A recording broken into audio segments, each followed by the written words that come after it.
ती वस्तू कुठलीही असू द्या, एखादी गाडी असू द्या, कार असू द्या, किंवा असं समजा की पृथ्वी सूर्याभोवती फिरते किंवा पृथ्वी स्वतःभोवती फिरते, मग आपण पृथ्वीवरती फिरतोय पण आपल्याला ते कळत नाही त्याच्या गुरुत्वाकर्षण शक्तीमुळं.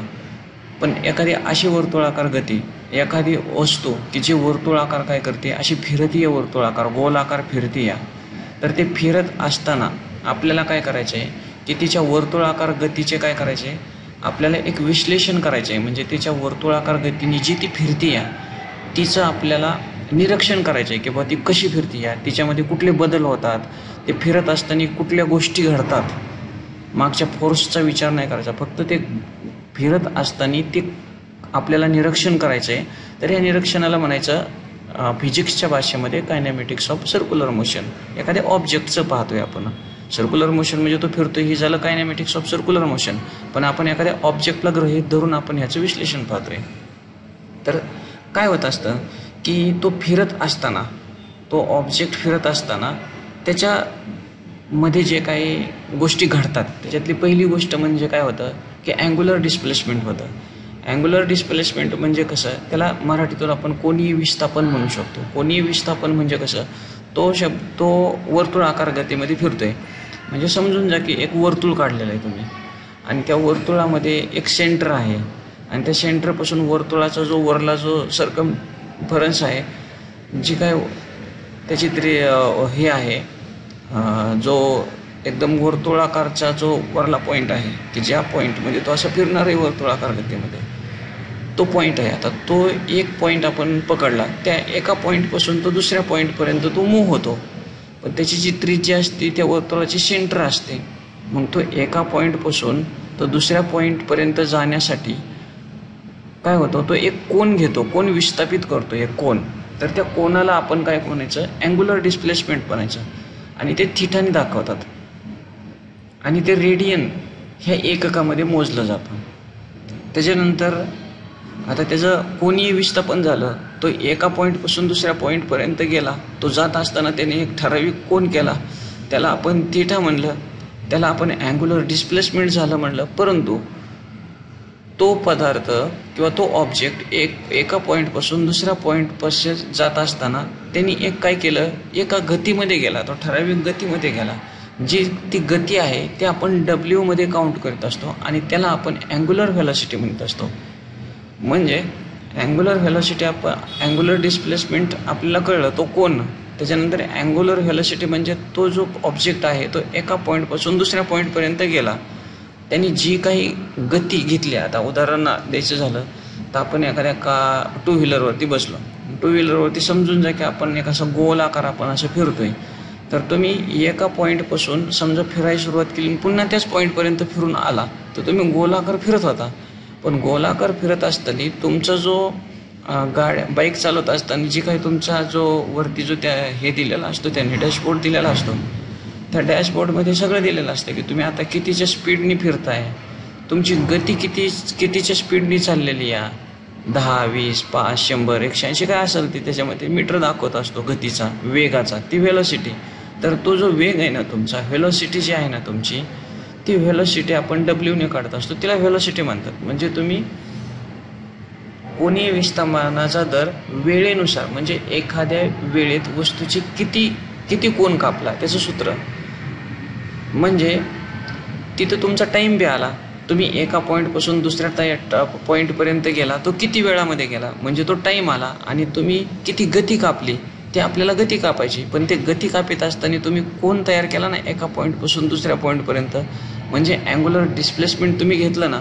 मग कोनीय वेग म्हणजे अँग्युलर व्हेलॉसिटी काढण्यासाठी तुम्हाला काय करावं लागेल, अँग्युलर व्हेलॉसिटी W ने दाखवतात, ते W बरोबर तुम्ही किती कोन केला तो भागिले तुम्हाला किती वेळ लागला तो T, म्हणजे angular velocity W is equal to θ/T आपण म्हणतो, म्हणजे अँग्युलर व्हेलॉसिटी झाली. त्याच्यानंतर आपल्याला पाहिजे की कोनीय त्वरण म्हणजे अँग्युलर ॲक्सिलरेशन, हे अल्फाने दाखवलं जातं. आता हे अँग्युलर ॲक्सिलरेशन म्हणजे काय असतं, तर अँग्युलर ॲक्सिलरेशन म्हणजे कोनीय वेग बदलण्याचा दर, कोनीय वेग बदलण्याचा दर आपण काय म्हणतो, कोनीय वेग. आता कोनीय वेग म्हणजे काय, अँग्युलर व्हेलॉसिटी. आता अँग्युलर व्हेलॉसिटी बदलण्याचा वेग, आता कसं तुम्ही बाईकवरती गोलाकार फिरताय, म्हणजे एका पॉईंटपासून ते तुम्ही दुसऱ्या पॉईंटपर्यंत जात आहे. पण एका पॉईंटपासून दुसऱ्या पॉईंटपर्यंत जात असताना तुम्ही काय करताय, जी तुमची गती आहे, तो जी तुमची व्हेलॉसिटी आहे, तुमचा वेग आहे, तो वेग कसा आहे, कमी जास्त होतो ना. तुम्ही एखादी बाईक चालत असला तर रस्त्यात थोडा डिस्टर्बन्स आला, एखादा खड्डा आला तर तुम्ही काय करता, वेग कमी करता. खड्डा केला की तुम्ही वेग वाढवता. म्हणजे ए पॉईंटपासून बी पॉईंटपर्यंत जाताना तुमच्या वेगामध्ये काय होत असतं, डिपेंडिंग अपॉन सिच्युएशन, वेळेनुसार तुम्ही त्याचा स्पीड वाढवता बी आणि कमी करता. तुम्हाला एकाएकीत वाटलं रोड चांगला आहे, तुम्ही स्पीड वाढवता. तुमच्या पुढे एखादी दुसरी गाडी आली की तुम्ही काय करणार, थोडा स्पीड कमी करून त्याला ओव्हरटेक करणार. तर हा जो वेळ तुमचा चेंज होत असतो ना, ह्या होणाऱ्या चेंजच्या वेळेला आपण अँग्युलर ॲक्सिलरेशन म्हणणार. तो अल्फाने दाखवणार. आणि अँग्युलर ॲक्सिलरेशन हे कसे दाखवलं जातं, अल्फा = टी/टीने दाखवलं जातं. डब्ल्यू म्हणजे अँग्युलर व्हेलॉसिटी, टी म्हणजे टाईम, आणि बदलणारा म्हणजे तो ट्रँग्युलस दाखवला आहे. म्हणजे तुमचा जो अँग्युलर व्हेलॉसिटीचा टाईम आहे तो चेंज होणार आहे सतत आणि ठराविक वेळेमध्ये. हे झालं अँग्युलर ॲक्सिलरेशन. आणि रेखीय वेग म्हणजे लिनियर व्हेलॉसिटी.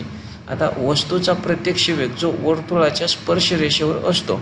म्हणजे कसं असतं की आता तुमची बाईक आहे, तुमची बाईक जरी तुम्ही वर्तुळाकारमध्ये फिरवित असला, पण तुमच्या बाईकची दोन्ही चाक आहेत आणि तुम्ही ज्या ठिकाणी बसलेला आहे तुमचे पाय जिथं टेकवता, तो तुमचा एक पॉईंट आहे. तो पॉईंट काय असतो, प्रत्येक वेळेस असा तुमची दिशा तुम्ही जर सरळ पाहत असता तर तुमची काय होते, दिशा बदलत जाते ना. आता तुम्ही आता वर्तुळाकार फिरत असताना तुम्ही सरळ गाडी चालवताय, मग तुम्हाला समोर एखादी बिल्डिंग दिसली, थोडंसं पुढं गेलं की ती बिल्डिंग पास होती आणि तुम्हाला एखादं दुसरं झाड दिसतं. नंतर पुन्हा पास गेलं की तिसरा एखादा ब्रिज आलेला असतो तो दिसतो. नंतर एखादी दुसरी कुठली वस्तू असून ती दिसत असते. तुमच्या सरळ रेषेमध्ये तुम्ही पाहत असता ना, म्हणजे तुमचा पाय ठेवायचा तो पॉईंट, आणि तुम्ही सरळ रेषेमध्ये जी गोष्ट पाहत असता तर तुमचा सरळ रेषेतला प्रत्येक अँगल हा काय झालेला असतो, बदललेला असतो. म्हणजे तुम्ही ज्या पॉईंटवरती असता त्या पॉईंटवरती काय झालेला असतो, एक तुम्हाला ठराविक समोर एक अँगल झालेला असतो. एक गोष्ट तुम्ही पाहत असता, ओल्ड गोष्ट पास झालेली असते, नवीन गोष्ट पाहत असता. तो जो पॉईंट आहे ना, तो पॉईंटचा आपण फक्त विचार करायचा आहे, त्या पॉईंटच्या व्हेलॉसिटीचा आपण विचार करायचा आहे. तर तिला म्हणायचं लिनियर व्हेलॉसिटी. आणि ही लिनियर व्हेलॉसिटी काय केली जातं, काढण्यासाठी आपल्याला कशाचा वापर केला जातो, त्रिज्येचा. त्रिज्या म्हणजे काय, जो वर्तुळाकार गतीमध्ये फिरत आहे त्या वर्तुळाचा एक सेंटर आहे. त्या सेंटरपासून तुम्ही जे शीटावर बसलाय तिथं तुम्ही जिथं पाय टाकतात तो पॉईंट, हे तुमची त्रिज्या झाली. जितका कोन केलेला आहे तुम्ही, जितका अँग्युलर व्हेलॉसिटी घेतलेली ती, आणि तुमची त्रिज्या रेडियस यांचा गुणाकार केला की तुमची काय होती, लिनियर व्हेलॉसिटी येत असते. आणि पिरियडिक टाईम म्हणजे सदिश दिशा. म्हणजेच काय असतं की कोणीही वेग व त्वरण हे सदिश राशी आहेत, म्हणजे व्हेक्टर राशी आहेत. त्यांची दिशा उजव्या हाताच्या नियमाने ठरवली जाते. उजव्या हाताच्या नियमाने त्यांची दिशा ठरवली जाते.